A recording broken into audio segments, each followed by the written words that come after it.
چاودێران دەڵێن عێراق تا دێت لە هەنگاوەکانی ئاشتی و ئارامی ناوخۆی دوور دەکەوێتەوە، ئەویش با دوو هۆکار، یەکەمیان دوورکەوتنەوەیەتی لە بەڕێوەبردننی عێراق بە تەوافق و دووهەمیان ململانی ناوخۆیی و ناوچەیی لەسەر پێگەی خۆیان وڵاتەکانیان لەسەر ئەم ناوچەیە.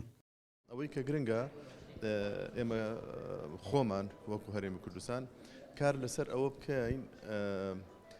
جۆرێک لە سیاسەتی ئارامیمان هەبێت.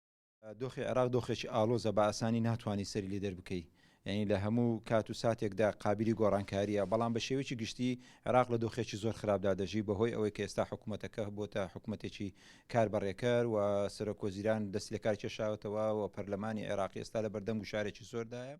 پێکهاتەی گەلی عێراقی وەک نەخشی جوگرافیەکەی پڕێتی لە هەوراز و نشێ و چونکە هەم ئاینزای زۆرە و هەمیش نەتەوەی جیاوازی تێدا دەژیت، بۆ کوردیش وەک پێکهاتە لەم دۆخە ئاڵۆزەی بەڕێوەبردننی عێراقدا کەنارگیری لە ململانە سیاسیەکاندا لە بەرژەوەندی نەتەوەکەیدایە و ئەمەش ڕای چاودێرانی سیاسیە. ئەگەر چارەسەر بکرێ و داخوازیەکانی ئەو خۆپیشاندەرانە بەو شێوازە بێکە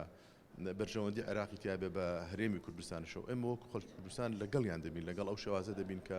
هەدوو دروستکە دووبارە لە عێراقا. پێکاتەی شیعە و کوتلەی شیعە لە نێو پەرلەماندا جارێکی یاسای هەڵبژاردنیەکیان دانا بۆ عێراق کە دیسان ڕاوبۆچوونی لایەنی کوردستانی و لایەنی سونەکانی لە خۆ نەگرت و ئەمە ئاماژەیەکی مەترسیدارە کە عێراق لە جیاتی ئەوەی لەسەر بنەمای تەوافق بەڕێوە بچی جارێکتر بە بنەمای کەمینە و زۆرینە کار بکەن.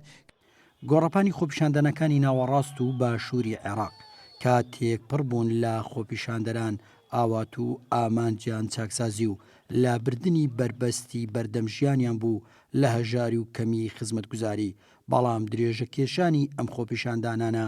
ڕێگای خۆش کرد بۆ چەندین دەستی دەرەکی و ناوخۆی و دوورکەوتنەوە لە داواکاری سەرەکی خۆپیشاندەران. من پێم وایە بەوەست عێراق جۆرگ لە شڵەژاویتیان خۆتان نەزانن، حتا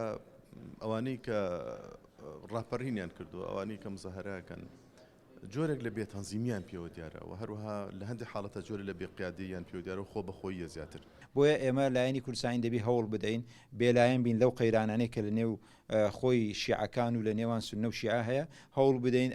ینی عاملی خێربین بۆ چارەسەرکردنی کێشە و گرفتەکان، هەروەها لەو قەیرانە نێو دەوڵەتیش کە دروست بوو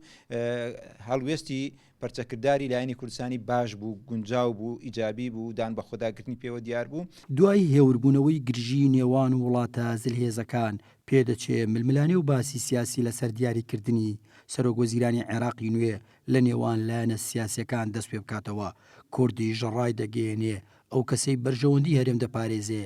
لەگەڵی دەبێت. عومەر کەریم، گەلی کوردستان، سلێمانی.